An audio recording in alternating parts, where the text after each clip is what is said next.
Welcome to NTR Takeout. Today we look at rapper Lil Durk, recently arrested and held without bond for a murder for hire plot, along with 5 others associated with OTF. Also taking a look into the Palestine-owned cafe in Chicago, maybe being targeted, dealing with their second vandalization. Please like the video, share, and subscribe to the channel. Chicago rapper Lil Durk is being held without bond. He was arrested in a murder for hire plot carried out 2 years ago. Just 5 days ago, Lil Durk was performing at a concert for his birthday at the United Center. Our Sabrina Franza is in the control room for us with what we know so far. Sabrina. Joe, Erica, this indictment against Lil Durk claims he hired multiple people to kill a man in retaliation of another killing and then tried to flee the country. Lil Durk held without bail in Florida. His father left court today with no comment. Investigators believe Grammy Award-winning Durk, whose full name is Durk Devontae Banks, put a bounty out for the death of rapper Quando Rondo in retaliation for the earlier murder of Chicago rapper Kingvon. Vaughn was shot and killed outside the Monaco Hookah Lounge in Atlanta on November 6, 2020. Prosecutors detailed a timeline from that murder until August 19, 2022, when they say multiple members of OTF, the Chicago-based hip-hop group founded by Lil Durk, and associates used 2 cars to, quote, track, stalk, and attempt to murder Quando Rondo at a gas station in Los Angeles. The mayor here in Bellwood says he won't take back the key to his village until the legal process plays itself out. Meanwhile, in Broadview, the mayor there wasting no time and has already withdrawn the key to her community. Durk Banks, or Lil Durk, was honored and celebrated last week with keys to the villages of Bellwood and Broadview. And so on behalf of the village of Broadview, we are honored to present this key to the city to Durk Banks Neighborhood Heroes. Both mayors were on hand for the ceremony and took time to pose for pictures.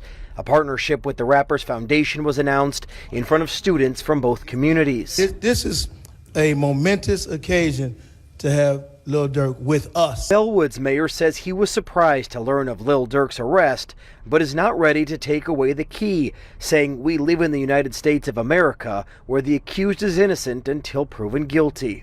You think Mayor Harvey should have taken the key back? Absolutely. Absolutely. At least it would show my concern for my community, right? At least it would show, like, I don't condone this. Both suburban mayors declined an on-camera interview. Reporting in Bellwood, Charlie DeMar, CBS News, Chicago. The murder was caught on video. This photo shows a screenshot of the scene in an alley behind a gas station. 3 shooters opened fire on Rondo's Escalade. The members for hire, investigators say, fired at least 18 rounds into the vehicle, actually striking and killing his cousin. Court documents say they went to In-N-Out afterwards. On the morning of October 24th, the people investigators say carried out the murder were arrested in the Chicago area. They say Durk had booked at least 3 international flights. He was taken into custody in the Miami area before boarding a private passenger plane to Italy.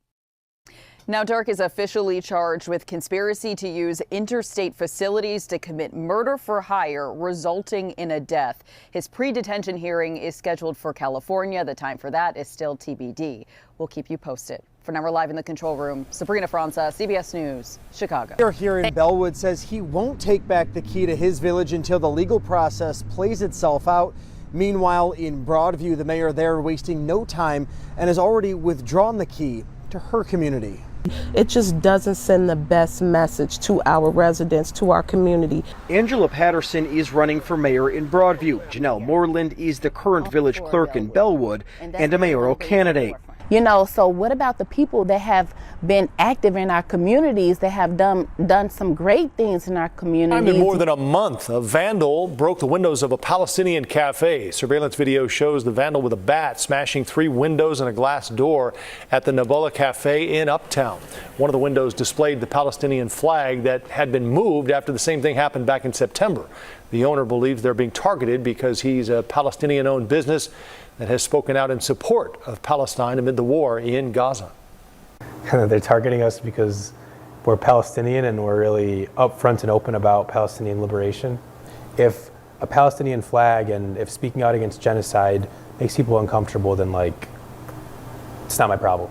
Palestinian-owned cafe on the north side was vandalized. Support poured into that business. More than 100 customers showed up at the cafe after the owner says it was targeted for displaying a Palestinian flag in the window. Our Andrew Ramos has this story of a community stepping up from uptown.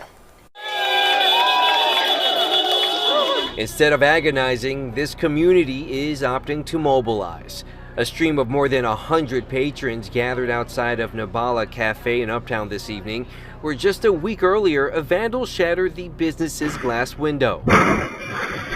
Surveillance footage obtained by CBS News Chicago shows the moment that person smashed the window along Broadway last weekend. The owner, Iyad Zid, believes it was a targeted attack stemming from the ongoing war in Gaza. It's just kind of a hectic week. It's been really nice though, because the community has come out to support really strongly. That community response was swift, where within hours, local artists painted a mural over the boarded up window. That wasn't enough. An organized effort by the U.S. Palestinian Community Network encouraged supporters to flood the cafe with business, where on Sunday, business was steady for hours. This is more than just a broken window. This is a message of hate. It's a message of vitriol. The small business hoping to now change the narrative to shine a light on the humanitarian crisis in Gaza, where in less than a week, it's raised nearly $10,000 to provide emergency relief to families in Gaza. It really shows the power of community and what happens when we really support each other and come together.